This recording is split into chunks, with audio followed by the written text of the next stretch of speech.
आपने अखिलेश यादव का पुतला फूंका तो उसमें आपसे सीओ से भी बहस हो गई कि ये राजनीति में आने का आपका विचार क्यों है। उनके नाम में राम जी ना होता तो मैं उसका नाम नहीं लेता। और उनका पिता जो था, उनके पिता ने आत्महत्या की। तो समाजवादी पार्टी जो है आए दिन महापुरुषों का अपमान करती रहती है।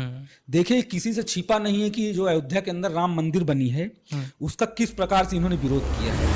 इस्लाम में अशोक स्तंभ जायज नहीं है तो अपने घर की नोटों में आग लगा दीजिए ना। और फिर से वही चौराहे से जो है सब्जी वालों से, फल वालों के पास से जो है सब सामान इकट्ठा करके फिर पुतला बनाए और फिर पुतला फूंक दिए। क्योंकि लाश पड़ी है और जिस औरत का पति मर गया है उसका बाल पकड़ के रोड पे घसीटा जाएगा। उसका क्या दोष है? उसका बेटा जेल के अंदर है बिना किसी जुर्म के। बच्चे को न्याय दिलाने के लिए बाप ने आत्महत्या कर लिया और उसके बाद उस औरत को रोड पर पकड़ के घसीटा जाएगा तो आपके और हमारे हृदय में क्या बीतेगी। नमस्कार आप सभी को। आज हमारे साथ हैं शौर्य मिश्रा जी, बीजेपी युवा मोर्चा के कौशाम्बी से जिला उपाध्यक्ष। नमस्ते। नमस्कार नमस्कार पाठक जी, कैसे हैं आप? बहुत बढ़िया, आप बताइए। ठीक हैं? ठीक है, ठीक है। तो सबसे पहले मैं पूछना चाहूँगा आपसे कि ये राजनीति में आने का आपका विचार क्यों हुआ? देखिए, मूलतः जो है हम लोग जो है पूर्वांचल से आते हैं। पूर्वांचल में जो है घर घर में राजनीति होती है। अच्छा, मैं पैदा ही ऐसे परिवार में हुआ जहाँ राजनीति थी। क्योंकि हमारे पूज्य पिताजी, जब से हमारा जन्म हुआ तब से भाजपा के जो है बूथ के कार्यकर्ता हैं, तब से हम देखते चले आ रहे हैं वो बूथ अध्यक्ष हैं। उनसे पूर्व जो है हमारे बड़े पिताजी, जिनका देहांत हो गया, मुरली मनोहर जोशी जी के अत्यंत प्रिय, और मैं जिस जनपद से हूँ कौशाम्बी से, वो जनपद प्रयागराज से अलग हुआ है सन 1997 में। अच्छा। हमारे जो है दादाजी, जब ये जनपद प्रयागराज कौशाम्बी एक हुआ करता था, उस समय भारतीय जनता पार्टी संगठन से है जिले के महामंत्री हुआ करते थे, सक्रिय राजनीति में थे। तो हमारा जन्म हुआ, विद्यालय जाते थे, पढ़ते थे, जब घर में आते थे तो राजनैतिक चर्चाएं जो है निरंतर चलती रहती थी। और जैसे कोई चुनाव आता था तो अलग माहौल होता था, क्योंकि पिताजी जो है बूथ के एजेंट थे, हमेशा चुनाव पर चर्चा, एजेंट रहते थे, बूथ अध्यक्ष रहते थे, तो अक्सर जो है लोगों का आवागमन इस कारण भी होता था। बड़े पिताजी थे तो उनके कारण भी होता था। इसके कारण जो है राजनीति जो है एक तो ब्लड में थी और दूसरा सुनते सुनते पूरी तरह से हृदय में आ गई। फिर थोड़ा बड़े हुए, समाज में सक्रिय हुए, तो विद्यार्थी परिषद में काम करने लगे, एबीवीपी में। एबीवीपी जो है छात्रों के हित के लिए काम करती है। एबीवीपी में काम करते करते करते करते अवसर मिला, आज भारतीय जनता पार्टी में युवा हैं तो युवा मोर्चा में कार्यरत हैं। यही राजनीति में जो है आने का जो है मार्ग था, ये था। और दूसरा, राजनीति में आना है समाज की सेवा करना, राष्ट्र की सेवा करना। जो सुनते चले आए हैं, पढ़ते चले आए, देखते चले आए हैं, उसी को समाज में ले जाना और स्वयं के सुधार के साथ साथ समाज के सुधार में अपना योगदान देना, यही मूल भावना के साथ जो है राजनीति। अभी रिसेंट में मुझे पता चला कि आपने अखिलेश यादव का जी पुतला फूंका। जी, तो उसमें आपसे सीओ से भी बहस हो गई। जी, तो इसका क्या था पीछे का? आपने जो ये तथ्य देखा होगा, खैर ये रिसेंट का नहीं है, ये है लगभग जो है आज से 2 वर्ष पूर्व की घटना। शायद आपको हमारे सोशल मीडिया से मिली होगी। विधानसभा का सत्र चल रहा था। उस दौरान अखिलेश यादव जी, जो कि सूबे के मुख्यमंत्री रह चुके हैं उत्तर प्रदेश के, स्वयं को कहते हैं ऑस्ट्रेलिया से पढ़ के आए हुए हैं। अच्छा। खैर मुझे उनमें कोई गुण नहीं दिख रहा है कि ऑस्ट्रेलिया से पढ़ के आए हुए हैं। वो तो पढ़ने की बात जब हो रही है तो वो वैसे भी अब वो ठीक है, क्या विषय है क्या नहीं, कहते हैं ऑस्ट्रेलिया से पढ़ के आए, लेकिन उनके अंदर कोई भी मर्यादा नहीं थी। उन्होंने हमारे नेता जो है केशव प्रसाद मौर्य जी, मूलतः हमारे जनपद के हैं और उत्तर प्रदेश के डिप्टी सीएम हैं। केशव जी के जो बयान का खंडन करते हुए उन्होंने हास्य उड़ाया, क्योंकि केशव प्रसाद मौर्य जी जो है गरीब परिवार से निकले, उन्होंने पेपर बेचा है, चाय बेची है, साइकिल ले लेकर के संगठन को मजबूत किया, खड़ा किया है। उन्होंने उस बात को रखा तो अखिलेश यादव जी ने विधानसभा के अंदर उनका जो है मजाक बनाया। अब जब उनका विधानसभा के अंदर मजाक बनाया तो हमारी भावनाएं आहत हुई, क्योंकि भावनाएं तो आहत हो जाएंगी, क्योंकि जब आप जिस नेता को अपना आइडियल मानते हैं, अपना आदर्श मानते हैं और जिसके संघर्ष को आपने पढ़ा है, जिसके संघर्ष को आपने सुना है और थोड़ा बहुत देखा है, क्योंकि हम लोग छोटे छोटे थे जब माननीय जी संघर्ष किया करते थे, जब उन्होंने मजाक बनाया तो हमने अखिलेश यादव का पुतला अपने जनपद के मुख्यालय में फूंकने का जो है प्रण लिया कि इनका पुरजोर विरोध करेंगे।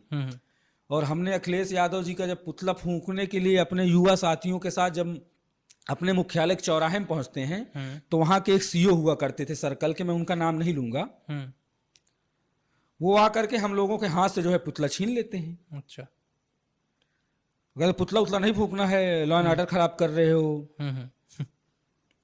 तो कुछ तो युवा साथी रहते हैं, कुछ तो पुलिस के डर से चले जाते हैं, लेकिन हम लोग जो है विद्यार्थी परिषद में काम किए हैं, अंतःकरण में जो है भारत की मूल भावना है। और पहले से भी एबीवीपी हाँ, शिवाजी और छत्रपति शिवाजी और महाराणा प्रताप को जो अपना आदर्श मानते हैं, आइडियल मानते हैं, उनको पढ़ा है, सुना है, उनकी जीवनी को देखा है, तो डरने वाला काम तो था नहीं। ठीक है, पुतला छीन लिए, हम चले आए अंदर और फिर से वहीं चौराहे से जो है सब्जी वालों से, फल वालों के पास से जो है सब सामान इकट्ठा करके फिर पुतला बनाए और फिर पुतला फूंक दिए।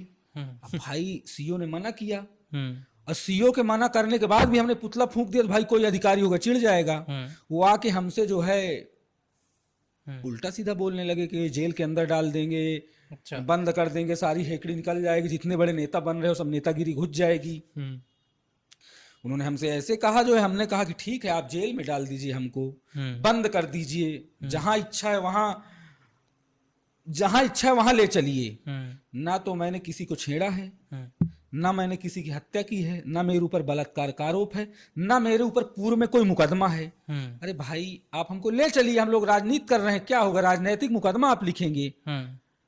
वहां घटना ऐसी घड़ी कि सपा मानसिकता का जो है एक पत्रकार था, जो बात हमने उससे कही उस बात को तो उसने रिकॉर्ड नहीं किया, या रिकॉर्ड किया रहा होगा तो उसको कट कर दिया। हाँ, कट करके। और जो सीओ हमको जो है उल्टे सीधे शब्दों का प्रयोग कर रहा था, उसको उसने अपने फेसबुक वाल से और न्यूज में चला दिया कि युवा मोर्चा के कार्यकर्ताओं को जो है सीओ ने डांटा, सीओ ने इज्जत उतार दी, निगेटिव छवि पूरा बनाने की कोशिश किया। और उसके बाद हम एक निमंत्रण में गए, वहां कुछ लोगों ने कहा क्या भाई आप लोग बेइज्जती करवा लिए। अब कोई ऐसा कहा तो एकदम अंदर से आग सी जल गई। अब वहां से उठे और गए, एक जगह बैठे, फिर मन में फिर भावना आई, फिर हमने फेसबुक खोला और लिख के अपने वाल से डाला कि हमारे नेता का कोई विरोध करेगा तो उसका पुतला फूंकेंगे, फिर चाहे जितना बड़ा कोई अधिकारी आ जाए। अच्छा, समाजवादी का एक नेता है जी, वो अभी राणा सांगा के बारे में कुछ शब्द का प्रयोग राम जी लाल सुमन। खैर उनके नाम में राम जी ना होता तो मैं उसका नाम नहीं लेता। खैर राम है तो राम जी लाल सुमन। राज्यसभा का सांसद। समाजवादी पार्टी जो है आए दिन महापुरुषों का अपमान करती रहती है। देखिए किसी से छिपा नहीं है कि जो अयोध्या के अंदर राम मंदिर बनी है उसका किस प्रकार से इन्होंने विरोध किया है। अखिलेश यादव जी के पूज्य पिताजी मुलायम सिंह यादव जी, अब वो उनकी मृत्यु हो गई है तो मैं तब भी उनको पूज्य कह रहा हूं क्योंकि वो चले गए हैं। उन्होंने स्पष्ट शब्दों से कहा था कि हमने राम भक्तों पे गोलियां चलवाई थी। याद करिए कि सरयू नदी का पानी जो है रक्त से लाल हो गया था।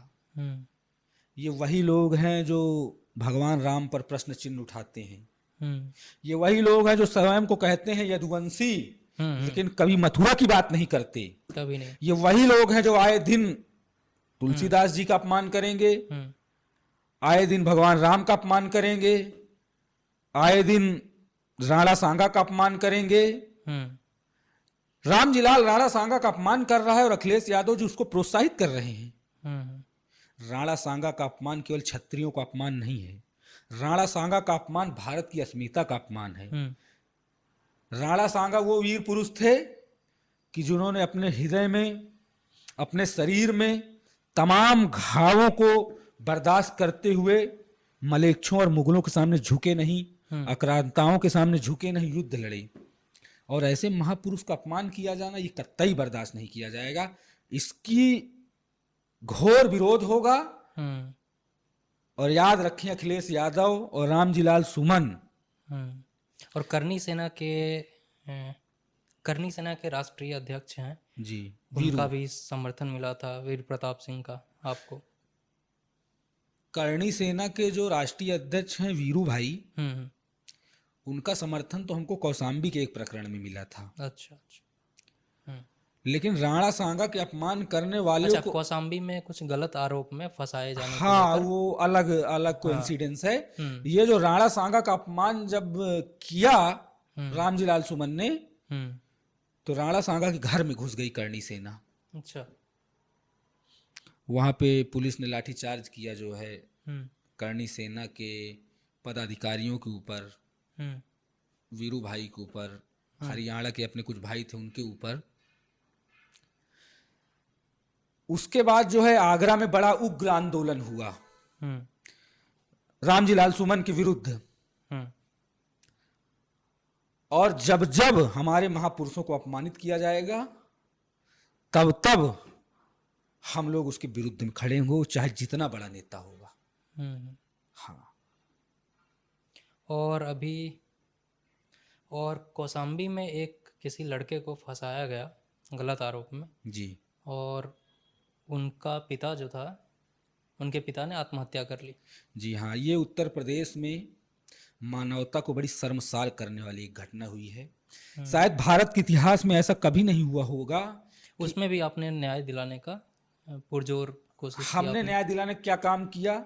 कौशाम्बी जनपद का एक एक व्यक्ति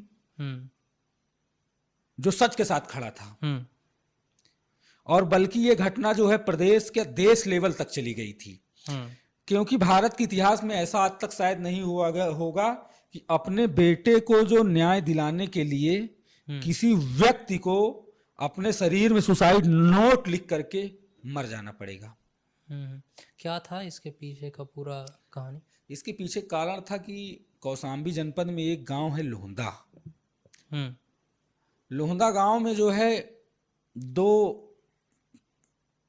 परिवार हैं, दोनों राजनीति करते थे। खैर, इसको जाति एंगल से नहीं देखना चाहिए, बहुत सारे लोग इसको जाति एंगल से देखते हैं। बहुत सारे लोग ब्राह्मण वर्सेस पाल ऐसा कर दिए थे इसको। जी, इसको ब्राह्मण वर्सेस पाल कर दिए थे। लेकिन इसको जाति एंगल से ना देख करके मानवता और मानवताहीन दो पक्ष, क्योंकि हमेशा दो पक्ष होते हैं, मानवता के तौर में देखना चाहिए कि एक व्यक्ति की मृत्यु इसलिए हो जाती है कि वो अपने बेटे को न्याय दिलाने के लिए मर जाता है। इसको जाति एंगल, वहाँ दो परिवार है, एक पाल परिवार जो वहाँ प्रधान थे और एक ब्राह्मण परिवार। राजनैतिक रंजिश चली आ रही थी पहले से। इसमें आप पर आरोप लग रहा था कि आप ब्राह्मण के पक्ष में खड़े हैं। मैं ब्राह्मण के पक्ष में नहीं था, मैं सत्य के पक्ष में था। मेरे ऊपर जो आरोप लगे हैं कि मैंने ब्राह्मण की मदद की, तो ये जो एकदम सरासर निराधार आरोप है। अगर दूसरा पक्ष जो पाल था, अगर उसके साथ गलत हो रहा होता तो मैं उसके साथ खड़ा होता। हाल ही में अभी एक कौशाम्बी में घटना हुई है जहां एक दलित के साथ गलत हो रहा है। इस पर अखिलेश यादव कुछ नहीं बोले ना, इसमें कोई कुछ नहीं बोल रहा है, मैं उसके साथ खड़ा हूं। अभी मैं उसकी बात बाद में करूंगा। वहां जो है राजनीतिक रंजिश चली जा रही थी और बताया जा रहा है कि जो पंडित जी थे, जो बेचारे जिनकी मृत्यु हो गई है, तिवारी जी, उनका जो है लड़का जो है अपने ट्यूबवेल के पास वहीं था, एक टंकी बनी हुई थी, कुछ बच्चे वहां उपद्रव कर रहे थे और उसने जो है, गांव में होता नहीं कि दो झापड़ मारे भागो यहां से, उपद्रव कर रहे हो, और उसी का जो है फायदा उठाते हुए जो इनका विरोधी था, लड़की जो है, बच्ची का मैं नाम नहीं लूंगा, किसी का नाम नहीं लूंगा, बच्ची के परिवार को क्या किया, बहलाया फुसलाया क्या किया, ले जा करके उनके ऊपर जो है गलत आरोप लगा दिया कि मेरे साथ जो है गलत किया गया। अच्छा, बच्ची नाबालिग थी तो तुरंत जो है इसमें पुलिस ने क्या किया कि जो है तुरंत गिरफ्तार कर लिया, बिना मुकदमा नहीं लिखा, कुछ नहीं, गिरफ्तार कर लिया। और बाद में जो है उस बच्चे को पास्को एक्ट के तहत जो है जेल भेज दिया जाता है। उसको फिर उसके बाद होता क्या है कि उसका पिता जो है गांव में रहता है, एक तो लोगों की उलाहना, दूसरा वो दर दर भटक रहा होता है, उसको लगता है न्याय नहीं मिल रहा है। क्योंकि समाज में एक पहले से हो जाता है कि जैसे ही आप पर कोई भी पुलिस केस हो गया, हाँ, तो लोग ये नहीं देखते हैं कि ये मतलब सच था या गलत था, कौन सही है कौन गलत, बस आपके ऊपर पुलिस केस हो गया, इसमें आपको गलत समझ लिया इसमें जो है जाएगा। वो पाल जो है वो गांव का प्रधान था। लड़ाई इसी बात की तो है, प्रधान था। खैर देखने तो नहीं गए, लेकिन आरोप लगा कि उसने जो थाने में कुछ पैसा दे दिया, वहां के जो है लोकल स्तर के अधिकारियों को सेट कर लिया, और इस जो अपने हिसाब से जो है मुकदमा लिखवा के बाद में जो है जब उसको लगा उसके पिता को कि अब न्याय नहीं मिलेगा, तो सुसाइड नोट लिख करके जो है अपनी जान दे देता है। अब जब वो, तब तक हम लोगों को कुछ पता नहीं होता, जनपद बड़ा है, जनपद में तमाम घटनाएं होती रहती हैं, ये प्रकाश में नहीं आई घटना, लेकिन जब उनकी मृत्यु होती है तो ये एक बड़ी खबर बनती है। तब सवर्ण आर्मी का जिलाध्यक्ष और उनकी टीम जो है जाके आंदोलन करती है। आंदोलन इसलिए होता है कि भाई अब पिता मर गया है, उस बच्चे को जो जेल के अंदर है अपने पिता को मुखाग्नि देने के लिए उसको बाहर छोड़ा जाए। अब वो मांग करते, उनकी मांग नहीं मानी जाती है। वो नेशनल हाईवे में जो है जब उनको कुछ समझ में नहीं आता है तो डेड बॉडी रख के वो चक्का जाम कर देते हैं। जिस परिवार का, जिसका पति मर गया है अपने बच्चे के न्याय दिलाते हुए, उस औरत का बाल पकड़ के घसीटा जाता है, उनकी बहुओं को मारा जाता है, जिनका बाप मर गया, बाप की लाश पड़ी, उनके बच्चों को मारा जाता है। इतनी निर्दयता तरीके से मारा जाता है, उसकी वीडियो वायरल हुई है पूरे प्रदेश के अंदर। जब ये वीडियो हम लोगों तक आती है, देखते हैं, तो हृदय में बिल्कुल एकदम आग जैसी जल जाती, लगता है अब इस न्याय और अन्याय की लड़ाई में अब आगे आना पड़ेगा। क्योंकि लाश पड़ी है और जिस औरत का पति मर गया है उसका बाल पकड़ के रोड पे घसीटा जाएगा, उसका क्या दोष है? उसका बेटा जेल के अंदर है बिना किसी जुर्म के, बच्चे को न्याय दिलाने के लिए बाप ने आत्महत्या कर लिया, उसके बावजूद, और उसके बाद उस औरत को रोड पर पकड़ के घसीटा जाएगा, तो आपके और हमारे हृदय में क्या बीतेगी? इसीलिए कहता हूं इसको जातीय एंगल से ना देख करके न्याय अन्याय की लड़ाई। फिर इस न्याय अन्याय की लड़ाई में हम आपको टारगेट भी किया गया ट्विटर से। हाँ, हमको समाजवादी मीडिया सेल ने टारगेट किया। उसके बाद हमने इस लड़ाई को जो है डाला, क्योंकि जो है हम पार्टी के पदाधिकारी हैं। अब पार्टी के पदाधिकारी के साथ साथ हमारी पार्टी ने जो है हमको इतनी ताकत दिया है। हमारी पार्टी कहती जहां न्याय अन्याय की बात आएगी आप खड़े होइए, हम खड़े हुए। भारतीय जनता पार्टी जो है गलत के साथ नहीं होती है, सही के साथ होती है। जब हमने इसको दिखाया तो समाजवादी पार्टी का media cell official Twitter handle हमको कहता है कि मिश्रा जी को जो है नाली, खड़िंजा और पट्टा मिलता है, इसीलिए जो है गाली खाने के बाद ब्राह्मण हो करके ये चरण चाटुकारिता करते हैं भाजपा की। मिश्रा जी अब सुधर जाइए, ना तो दलितों का ना तो ब्राह्मणों का किसी का सम्मान नहीं है भाजपा के अंदर। तो इसलिए हमको समाजवादी पार्टी टारगेट की इसके लिए। और कितना हमको पता है ब्राह्मणों कितना सम्मान समाजवादी पार्टी में है। इस घटना को जो फिर मेरा जो सोशल मीडिया जो है वो बड़ा विस्तृत है। कई लाख फॉलोअर्स मेरे ट्विटर पे हैं, लाखों में जो इंस्टाग्राम पे हैं, बहुत सारे लोग। तो हमने इसको सोशल मीडिया से लेकर के जमीन तक पे उतारा। अंततः ये हुआ कि सरकार जो है, हमारे महाराज योगी आदित्यनाथ जी, हमारे नेता केशव प्रसाद मौर्य जी कहते नहीं हैं कि अपराधियों को बख्शा नहीं जाएगा, मट्टी में मिला दिया जाएगा। अपराध का लेवल 0 उत्तर प्रदेश के अंदर रहना चाहिए, उनकी सोच है। तो जो अधिकारी इसमें संलिप्त थे उनको जो है उनके ऊपर भी कार्रवाई की गई। लड़की ने बाद में अपना बयान पलटा, बिना किसी जोर, बिना किसी जबरदस्ती के। सपा अपना डेलीगेशन भेज रहा था उधर पाल जी की तरफ, सपा अपना डेलीगेशन भेज रहा था भाजपा की तरफ। सपा पूरी तरह राजनीति कर रहा था कि ब्राह्मण भी नाराज ना हो, पाल जी भी नाराज ना हो। सपा ने ये नहीं देखा कि कौन गलत है कौन सही है, किसके साथ खड़े होना चाहिए। अखिलेश यादव जी कभी पंडित जी की तरफ से ट्वीट करते हैं जो तिवारी जी खत्म हो गए हैं, और कभी जो है उस पाल की तरफ से जो प्रधान अपराधी है उसकी तरफ से ट्वीट करते हैं। पूर्व में उसके ऊपर बहुत सारे गंभीर मुकदमे भी थे, आपको बता दूं, पाल के ऊपर। अच्छा। अपने सगे परिवार के व्यक्ति को कुल्हाड़ी से मारने के उसके ऊपर गंभीर आरोप थे। तो अपराधियों का साथ तो हमेशा सपा ने दिया है। तो ये प्रकरण था। उसके बाद जो है ले जाया गया, माननीय मुख्यमंत्री जी से मिला गया, माननीय उस परिवार को खतरा था, उस परिवार को जो है सुरक्षा दिलाई गई। उस परिवार सुरक्षा बाद में लड़की ने स्वीकार किया कि जो है मैंने अपने माता जी के कहने पे और उस प्रधान के सिखाए जाने पे, क्योंकि बच्ची छोटी थी, हम लोगों ने उस बच्ची के ऊपर एक शब्द गलत आज तक नहीं बोला, क्योंकि पता था कि इसको हाँ, जो कहा गया आज है। तक उस बच्ची का एक वीडियो हम लोगों ने अपने सोशल मीडिया से नहीं डाला होगा। दूर दूर तक बच्ची का कहीं नाम नहीं ले रहे हैं, आज भी नाम नहीं ले रहे हैं, क्योंकि वो चाहे हमारे घर की बच्ची हो, दूसरे घर की हो, सबका सम्मान। लेकिन बच्ची को सिखाया पढ़ाया गया था, उसने स्वीकार किया, और अंततः न्यायालय में, जुडिशरी में जो है ये मामला प्रकरण जो है पहुंचता है, और सेम डे बाइज्जत उस लड़के को बरी किया जाता है। सोचिए, लड़का बाइज्जत बरी हो जाता है और एक पिता अपने बच्चे को न्याय दिलाने के लिए मर जाता है। उस बच्चे को कैसा लगा होगा फिर उस निकलने के बच्चे, बाद? वो बच्चा सदमा में था, बच्चा बोल नहीं पा रहा था, मैं आपको वीडियो दिखाऊंगा। बच्चा बोल नहीं पा रहा था, 10 दिनों भोजन नहीं किया, क्योंकि वो जिस जेल के अंदर था उस जेल के अंदर ही वो भी जेल के अंदर थे, जिनकी वजह से उन्होंने सुसाइड किया उसके पिता ने। जेल के अंदर भी उसको धमकी दी जा रही थी, तू निकल तुझे भी मारेंगे। अंदर भी टॉर्चर किया, अंदर भी बाहर भी टॉर्चर किया, पिता भी चला गया, घर आता है, घर में माँ बिलक बिलक के रो रही है।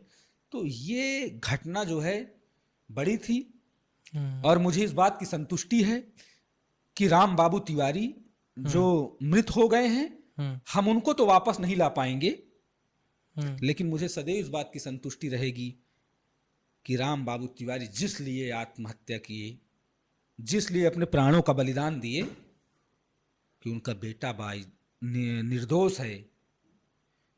मेरी समाज में प्रतिष्ठा खराब हो रही, क्योंकि ब्राह्मण और गरीब इसके पास केवल सम्मान है, अगर उसका सम्मान चला गया तो सब कुछ चला गया।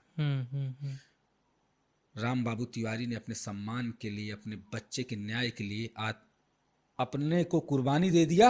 अंततः आज उनका बेटा बाहर है। मुझे बस इस बात की संतुष्टि है कि मैंने अपने जीवन में एक निर्दोष को न्याय दिलाने का काम किया है, उसके परिवार के साथ खड़े रहने का काम किया है, जितना बन पाया है आर्थिक मदद के लिए साथ खड़ा रहा हूं, जितना जहां तक हो पाया है वहां तक गया हूं। और उस परिवार के लिए कितना दुखद समय रहा, उस परिवार के लिए दुखद रहा। लेकिन एक बात और कहना, प्रत्येक मानवतावादी व्यक्ति, भारतीय जनता पार्टी परिवार और कौशाम्बी जनपद का युवा उस परिवार के साथ खड़ा था, आगे भी खड़ा रहेगा, और आगे भी किसी भी व्यक्ति के साथ, किसी भी समुदाय का होगा, किसी भी जाति का होगा, किसी भी धर्म का होगा, अगर उसके साथ अन्याय होगा तो हम उसके साथ खड़े मिलेंगे। अच्छा, ये सिरंथू से कैसे चुनाव हार गए ये? सिराथू से चुनाव, अच्छा, ये सिराथू से चुनाव कैसे हार गए मौर्य जी? देखिए, केशव प्रसाद मौर्य जी का जो है जीवन जो है वो सनातन के लिए, राष्ट्र के लिए समर्पित रहा है। अटल बिहारी वाजपेयी जी के बाद अगर मैं किसी नेता को अपना आइडियल आदर्श मानता हूं तो वो है केशव प्रसाद मौर्य जी। कारण, क्योंकि हमने अटल जी को पढ़ा है, अटल जी के भाषणों को आज भी सुनते हैं, और आपने देखा होगा कि नरेंद्र मोदी जी जब उनसे मिले तो किस प्रकार से कंधे पे हाथ रख के जो है वो अटल जी जो है मोदी जी को शाबाशी दे रहे थे। वही काम जो है केशव जी अपने से छोटे कार्यकर्ताओं को, हम जैसे युवा कार्यकर्ताओं के साथ करते हैं। कभी उनके पास जाइए, भाई साहब प्रणाम, तो कंधे पे हाथ रख के पूछ लेते हैं ठीक चल रहा है।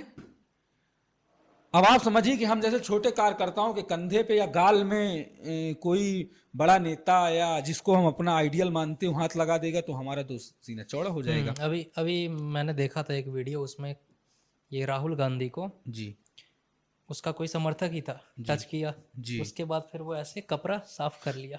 इसीलिए तो कह रहे हैं राहुल गांधी को छूने पर जो है वो कपड़ा साफ कर रहे हैं, और जबकि वो समर्थक था। समर्थक था, और हमारे नेता हम लोगों को गाल पे हाथ लगाते हैं, शाबाशी देते हैं। केशव जी का, और फिर उल्टा वो लोग बोलते हैं कि इधर अंधभक्त है बीजेपी वाले और ये सब। केशव जी का जो है चुनाव हारना निश्चित ही हम लोगों के लिए दुखद है, और ये कौशाम्बी जनपद का दुर्भाग्य है कि केशव जी चुनाव हार गए। लेकिन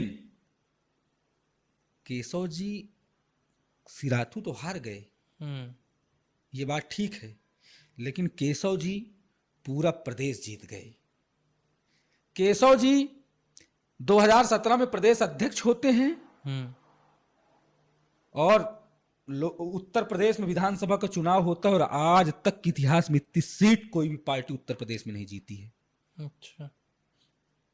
केशव जी के संगठनात्मक सोच, उनकी विजनरी आइडियोलॉजी, उनके राष्ट्र के प्रति उनकी विचारधारा, कार्यकर्ताओं के प्रति उनकी निष्ठा, और बड़े नेता होने के कारण, क्योंकि केशव जी ने सिराथू में समय नहीं दिया जो उनकी खुद की अपनी सीट थी।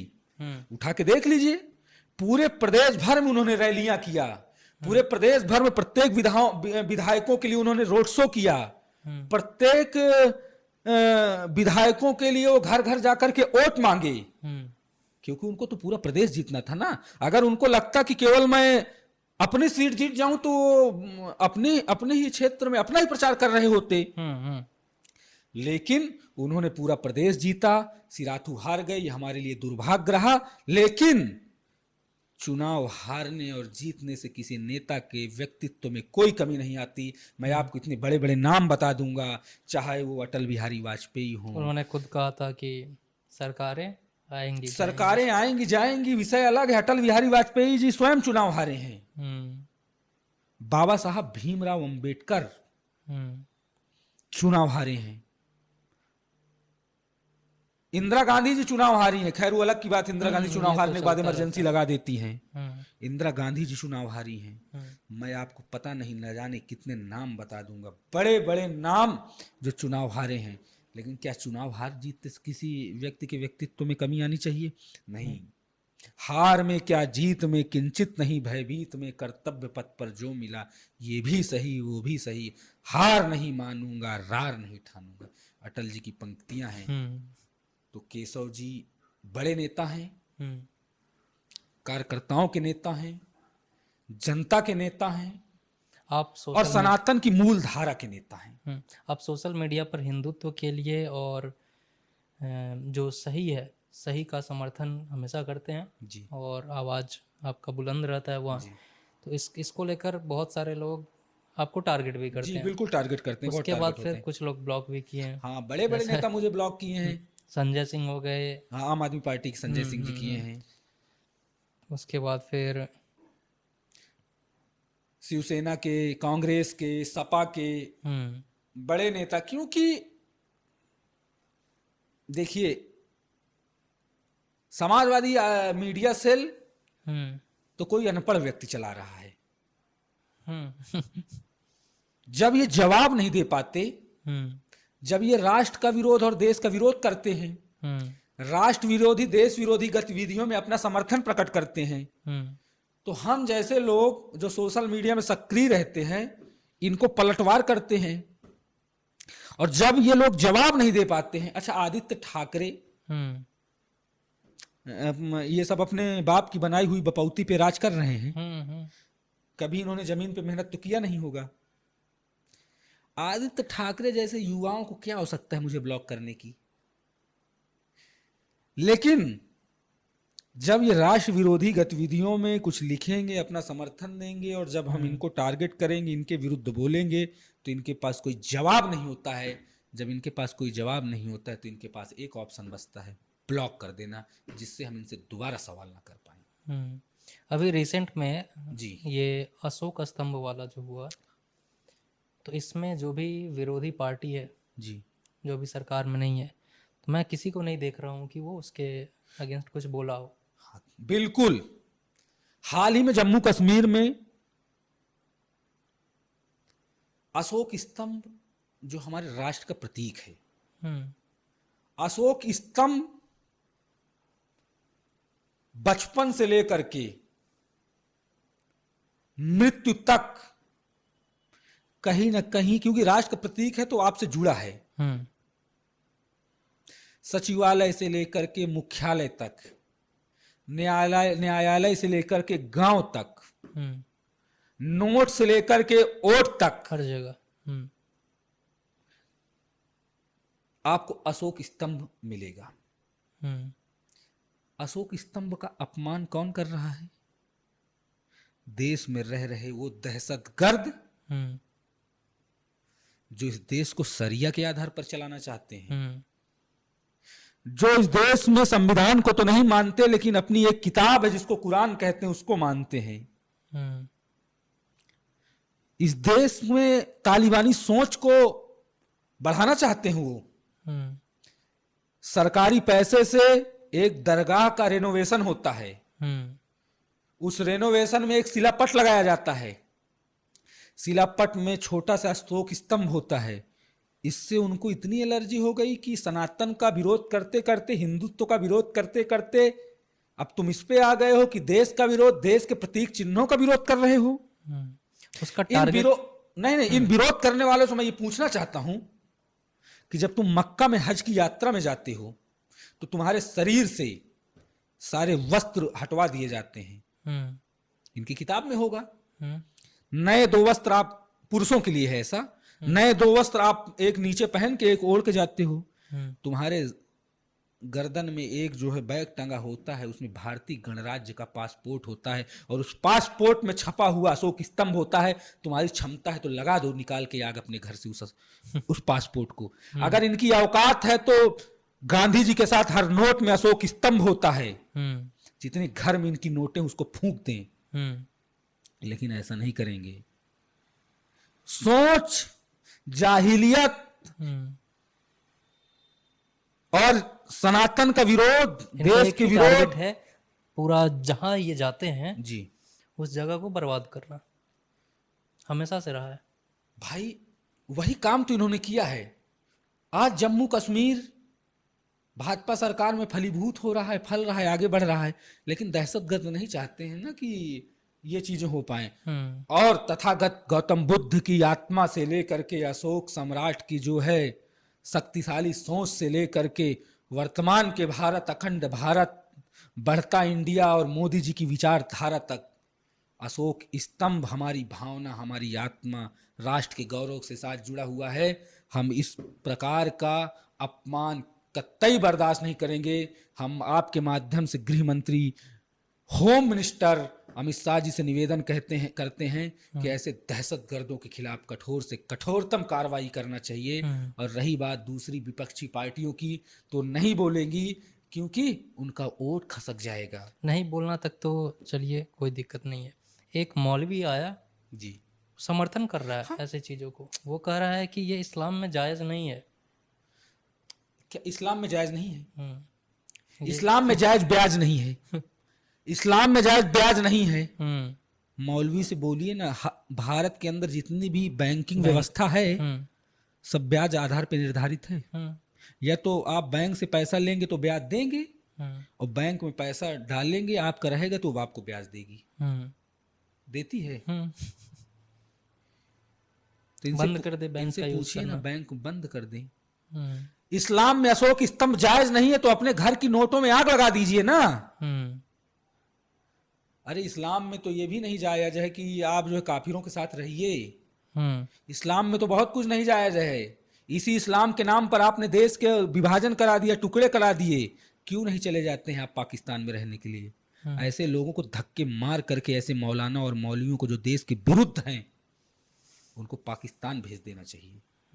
ऐसे लोगों के लिए भारत में कानून बनना चाहिए कि जो भारत के विरुद्ध, भारत के प्रतीकों के विरुद्ध, देश के विरुद्ध देश की संस्कृति के विरुद्ध, देश की आइडियोलॉजी के विरुद्ध, देश के महापुरुषों के विरुद्ध बोलेगा, उसके घर का बिजली का कनेक्शन, उसके घर का राशन कार्ड, उसका निर्वाचन कार्ड, उसका पासपोर्ट, उसका आधार कार्ड सब खत्म कर देना चाहिए। जैसे एक कुत्ता जीवन जीता है, बस से बदतर जीवन ये जीने लगेंगे। और देखिएगा, 2-4 उदाहरण ऐसे प्रस्तुत करिए कि देश और राष्ट्र का अपमान करने वाले, और जो मैं बातें कहा हूं इसके विरोध करने वाले लोगों के साथ, ऐसे 2-4 लोगों के लिए आप जो है एक उदाहरण प्रस्तुत करें। देश की सरकारें, ये चीजें अपने आप 10 दिन के अंदर समाप्त हो जाएगी, मैं आपसे गारंटी देता हूं। अच्छा, इधर ब्राह्मणों का हमेशा से अपमान होते रहता है और कुछ लोग राजनीति करते रहते हैं इस पर। तो इसमें चंद्रशेखर रावण है एक जी, इस पर आपका क्या विचार है? हमेशा से मैं देखा हूँ उसको ब्राह्मण ब्राह्मण विरोधी। और चंद्रशेखर रावण हम्म दोनों जो है हम्म विपरीत, अब मान लीजिए आप, क्योंकि चंद्रशेखर रावण की जो राजनीति है हम्म वो ब्राह्मणों की विरोध करके चमकी है। हम्म मैं तो कहूंगा ब्राह्मणों का नहीं, सवर्णों का विरोध करके। हम्म अब तो वो हिंदुत्व का भी विरोध कर रहा है, हम्म क्योंकि वो जहां सांसद बना है वहां मुस्लिम वोट बैंक बहुत ज्यादा है। हम्म वर्तमान के परिदृश्य में इस 21वीं सदी में जब हम चांद पे पहुंच गए हैं, हम्म तो लोग जो है अपने आप को केवल इसलिए चमकाना चाहते हैं, चमका लेना चाहते हैं। आप ब्राह्मणों को गाली दीजिए, आप हिंदुत्व को गाली दीजिए, आप भगवान को गाली दीजिए। देखिए, इसी कमरे में बैठे बैठे आज आप पूरे देश के अंदर ट्रेंड करने लग जाएंगे। तो एक प्रकार का ये ट्रेंड बन गया है कि ब्राह्मणों को गाली दीजिए, महापुरुषों को गाली दीजिए। अरे भाई साहब, हाल ही में मंगल पांडे जी की जो है जन्म जयंती गुजरी है। एक निर्लज्ज समाजवादी पार्टी का कार्यकर्ता सोशल मीडिया में मंगल पांडे जी के विरुद्ध में गलत बातें लिखता है। मौलाना टोपी लगाता है, कोई समस्या नहीं।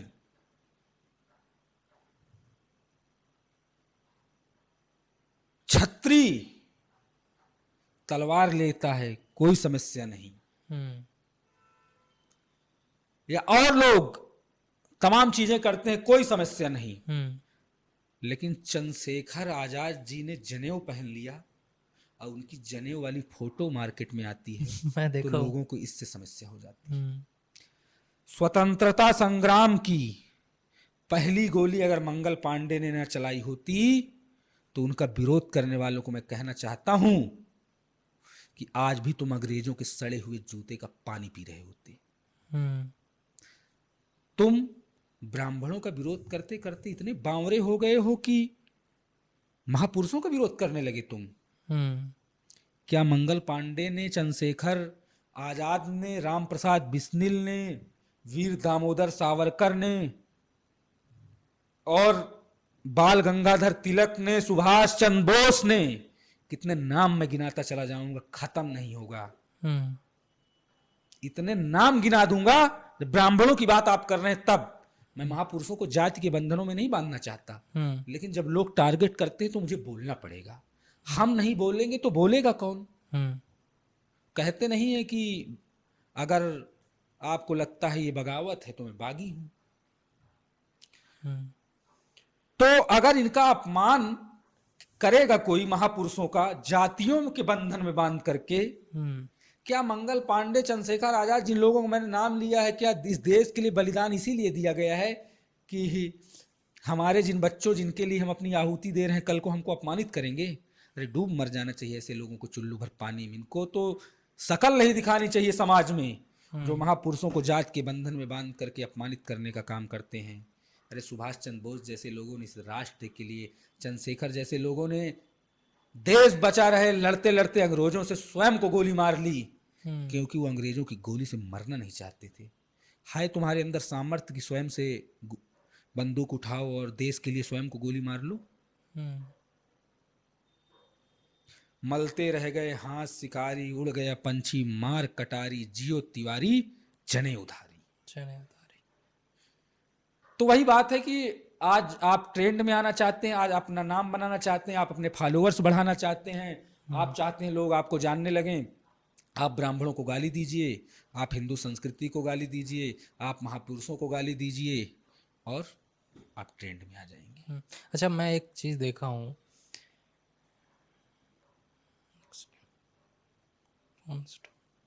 अच्छा मैं एक चीज़ देखा हूँ, जितना भी राष्ट्र विरोधी एक्टिविटीज़ अभी हो रहा है, सब में सिर्फ एक कम्युनिटी का ही हाथ रहता है। क्या इसके पीछे राज है? क्या लगता है आपको? जिस दिन ये आसमानी किताब से बाहर निकल करके संविधान को मानने लगेंगे, उस दिन से इनके विचार बदल जाएंगे। राष्ट्र विरोधी गतिविधियों में पूर्णतः इनका हाथ होता है।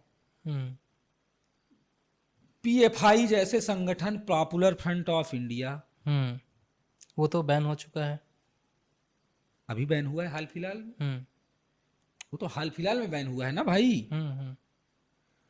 बड़े बड़े संस्थान डोनेशन देते हैं इनको। लव जिहाद करिए आप, आपको फंडिंग मिलेगी। हाल ही में आपने उत्तर प्रदेश का जो छांगुर बाबा, मत कहिए उसको, छांगुर मौलाना कहिए, बाबा कह के हमारे बाबाओं का अपमान नहीं होना चाहिए। बाबा नाम यूज करता जो बाबा उस, हाँ मैं मीडिया संस्थान से कहता हूँ और आप लोगों से ऐसे भाइयों से कहता हूँ, बिल्कुल बाबा मत करिए उसको, छांगुर मौलाना कहिए। छांगुर मौलाना जैसे लोग लव जिहाद के नाम पर जो हमारा हिंदू समाज जातियों में बटा हुआ है, उनको भी देखना चाहिए कि ब्राह्मण के घर की बिटिया का इतना रुपया रेट, क्षत्रियों के घर की लड़की का रेट इतना, वैश्य के घर की लड़की का रेट इतना, दलित के घर की लड़की का रेट इतना, ओबीसी वर्ग की लड़की का रेट इतना। और पूर्णतः आप कहीं चले जाइए, चाहे लव जिहाद का मामला हो, चाहे देश के अंदर घुसपैठ का मामला हो, चाहे आतंकवाद का मामला हो, इनका हाथ हर जगह मिलेगा। भाई आप चाहते क्या हैं देश से? क्या आप देश को शरिया के आधार पर चलना चाहते हैं? क्या आप चाहते हैं देश तालिबानी सोच से चले? अरे तालिबानी सोच से चलने वाला देख लीजिए अफगानिस्तान, इस्लामिक सोच से चलने वाला देख लीजिए पाकिस्तान, खाने के लाले पड़े हैं। अच्छा, इनका एक चीज़ है, जैसे 3 स्टेप में इनका काम होता है, ये हदीत में या कुरान में, पता नहीं, मुझे याद नहीं है, कहीं पे लिखा है, जहाँ पे इनका पॉपुलेशन कम रहता है वहाँ पे अलग तरीके से डील करना है, लाइक जो काफिर है उनके साथ मित्र बनकर रहो, ठीक है, ऐसा। ये जो है बहुत गंभीर विषय है। पहले मित्र बनाइए, घर में जाइए, प्रवेश करिए, साथ बैठ के खाइए, ब्रेन वॉश करिए, हो जाए तो धर्म परिवर्तन करवा दीजिए, घर में बहन बेटी हो तो लव जिहाद में फंसा लीजिए, नहीं होता है अपनी जनसंख्या बढ़ाइए और उसके बाद इनके घरों में कब्जा कर लीजिए। और नहीं तो काफिर हैं। काफिर कौन है? जो इस्लाम को नहीं मानता, जो अल्लाह को और पैगंबर को नहीं मानता, वही काफिर है। मैं इस्लाम को नहीं मानता, मैं अल्लाह को और पैगंबर को नहीं मानता, हाँ मैं किसी धर्म का अपमान नहीं करता हूं, लेकिन मैं किसी धर्म का अपमान नहीं करता, मैं अपने धर्म को मानता हूं, सनातन को। धर्म एक ही है, सनातन, बाकी सब पंथ मजहब। लेकिन मैं किसी के मजहब का, पंथ का अपमान नहीं करता, लेकिन मैं फिर भी काफिर हूं। और उसके नजर में, हाँ उसकी नजर में, क्योंकि किताब कहती है। और काफिर के साथ क्या सजा है? वही जो आपको बताया कि पहले ऐसे ऐसे करिए और बाद में नहीं मानते तो फिर सर तन से जुदा हो जाएगा। कन्हैया लाल वाला हुआ इधर। वो नूपुर शर्मा के समर्थन में बहुत कुछ। उदाहरण है, अगर हम आप इस पे बात करेंगे तो। अच्छा, अभी ये जो बंगाल फाइल्स मूवी जो जी, अभी रिलीज हुआ, तो इस पर कुछ लोग विरोध कर रहे हैं। हम्म क्यों विरोध कर रहे हैं? क्योंकि इनकी औकात बताई जा रही है उसमें। हम्म इन दंगाइयों की असली औकात बताने के लिए मैं जो है द बंगाल फाइल्स मूवी के डायरेक्टर विवेक अग्निहोत्री। अग्निहोत्री जी का बहुत बहुत धन्यवाद प्रकट करना चाहता हूं हम्म कि उन्होंने तमाम धमकियों के बावजूद अपना हम्म बड़ा कलेजा दिखाते हुए, बिना डरे बिना हिचकिचाए सत्य को समाज के सामने लाने के लिए अपनी पूरी ताकत लगा दी। हम्म और मूवी पहली उसकी रिलीज कहां होगी? हम्म उन्होंने वही स्थान चुना, बंगाल। हम्म और बंगाल में उनके साथ हिंसा की गई, हम्म लेकिन फिर भी विवेक अग्निहोत्री नहीं डरे।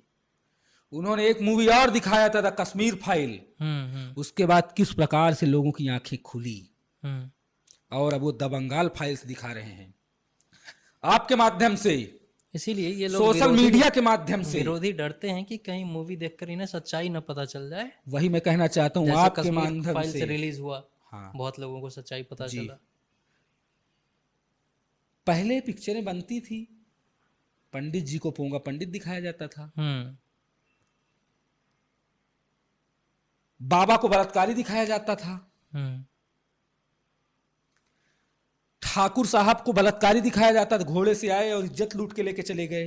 हम्म पहले इनका कब्जा था, खान गैंग का कब्जा था। हम्म लेकिन अब सरकारें बदल गई, हम्म लोगों की सोच बदल गई, हम्म आज का युवा जागरूक हो गया। हम्म तो आज the Kashmir files, the Kerala story और द बंगाल फाइल्स मूवी जैसी मूवी देश के अंदर रिलीज हो रही है। हम्म और आपके माध्यम से, सोशल मीडिया के माध्यम से, आप हम लोगों जितने लोग देख रहे हैं उनको कहना चाहता हूं, हम्म ज्यादा से ज्यादा द बंगाल फाइल्स मूवी का आप लोग समर्थन करिए, साथ दीजिए। आज आप साथ देंगे तो सच्चाई सबके सामने आएगी। और आज वक्त है, सनातन अपने परम वैभव में परम शिखर की ओर चल रहा है, क्योंकि देश की गद्दी में मोदी जी और हमारे उत्तर प्रदेश की गद्दी में जहां हम बैठे हैं, हम्म देश की औद्योगिक राजधानी नोएडा महानगर में, हम्म इस प्रदेश के मुखिया योगी जी हैं। योगी जी ने राम मंदिर वाला जब चल रहा था केस, तब कोई विरोधी पार्टी का कोई नेता बोला था कि खून की नदियां बहेंगी राम मंदिर वाले केस जी, पर। तो योगी जी ने तो कहा था वही एक कहीं खून की चींटी भी नदियां। एक राम चींटी भी मंदिर नहीं का मरी। उद्घाटन हो गया, हम्म एक चीटी कहीं वही 3 तलाक कानून आ गया, हम्म एक चीटी चीटी मरी कहीं, आर्टिकल 370 हट गया, हम्म एक चीटी मरी कहीं। याद रखिएगा, अब वो भारत नहीं है कि यहाँ 26/11 का हमला हो जाएगा कलावा पहन करके, और हम्म दिग्विजय सिंह जैसे नेता जो है हिंदुओं को बदनाम आरएसएस करने का को काम करेंगे, बदनाम आरएसएस को करने के बदनाम लिए। करने का काम हम्म करेंगे। अब वो दौर नहीं है जहाँ अतीक और मुख्तार और आजम खान जैसे लोगों को जो है संरक्षण दिया जाएगा। हम्म अब वो समय नहीं है कि जब हमारे देश का सबसे बड़ा सनातन का मेला लगेगा, हमारे उत्तर प्रदेश का कुंभ होगा, महाकुंभ होगा, अर्धकुंभ हम्म होगा, तो एक मौलाना, एक मौलवी और एक मुसलमान को जो है उसकी जिम्मेदारी दे दी जाएगी, हम्म जाओ कमाओ खाओ अपनी जेब में भरो। हम्म समय बदल गया है, देश की गद्दी में मोदी जी, प्रदेश की गद्दी में योगी जी, उत्तराखंड में पुष्कर सिंह धामी जी, आसाम में हेमंत बिस्व शर्मा जी, महाराष्ट्र में देवेंद्र फडणवीस जी, हम्म हेमंत बिस्व शर्मा। राजस्थान में भजन लाल शर्मा जी, मध्य प्रदेश में मोहन यादव जी, और छत्तीसगढ़ में जो है विष्णुदेव साय जी। हम्म सनातन की जो मूल ताकतें हैं, भारत को उत्कृष्ट भारत, वैभवशाली भारत, जो विजनरी सोच प्रधानमंत्री जी की है, जो 2047 का लक्ष्य है, उसकी ओर भारत बढ़ रहा है। हम सबको भी अपना योगदान देना चाहिए, सबको तन समर्पित, मन समर्पित और यह जीवन जीवन समर्पित की समर्पित। भावना के साथ आगे बढ़ना चाहिए। युवाओं का नैतिक कर्तव्य है हम्म कि राष्ट्र के प्रति सजग रहें, सचेत रहें। हम्म आपके पास जितने भी प्लेटफॉर्म हैं, आपके माध्यम से मैं युवाओं को कहना चाहता हूँ हम्म, कि बोल सकते हैं तो बोलिए, लिख सकते हैं तो लिखिए, लिख नहीं सकते हैं तो जो बोल और लिख रहे हैं उनको उसके आगे साथ बढ़ाइए, साथ खड़े हो साथ जाइए। दीजिए। वो भी नहीं कह सकते तो मौन रहिए, विरोध मत करिए। हम्म, और देश के अंदर, भारत के अंदर जितनी भी विरोधी गतिविधियां हों, हम्म, सबके विरुद्ध ताकत से खड़े होइए। बहुत बहुत धन्यवाद आपको पॉडकास्ट में आने के लिए। बहुत बहुत साधुवाद आपका, हमें अवसर प्रदान करने के लिए। आपके माध्यम से जी। निश्चित ही हम्म, हमारे मन की तमाम जो बातें थी हमने वो रखा। हम्म, और मैं युवा हूँ हम्म, तो विशेष आग्रह मेरा हाथ जोड़ करके युवाओं से है जी। कि राष्ट्र के प्रति, समाज के प्रति, हम्म, अपनी संस्कृति के प्रति, अपने परिवार के प्रति, अपने नैतिक कर्तव्यों का ध्यान रखते हुए हम्म, चरैवेति की मूल भावना के साथ आगे बढ़िए। आप पूरा समय स्वयं को दीजिए, पूरा समय परिवार को दीजिए, हम्म, लेकिन कुछ घंटे राष्ट्र समाज को के लिए भी, दीजिए, राष्ट्र के लिए। समाज को दीजिए। हम्म, समाज ने हमको जो दिया है, हमारी जिम्मेदारी है उसको पुनः वो वापस करने की। हम ऑक्सीजन खींचते हैं तो हमारी जिम्मेदारी है कि हम एक पेड़ लगाएं कि आने वाली पीढ़ियां जरूर जरूर। उसका उपयोग कर सकें। सादर नमस्कार, जय श्री राम। नमस्कार नमस्कार।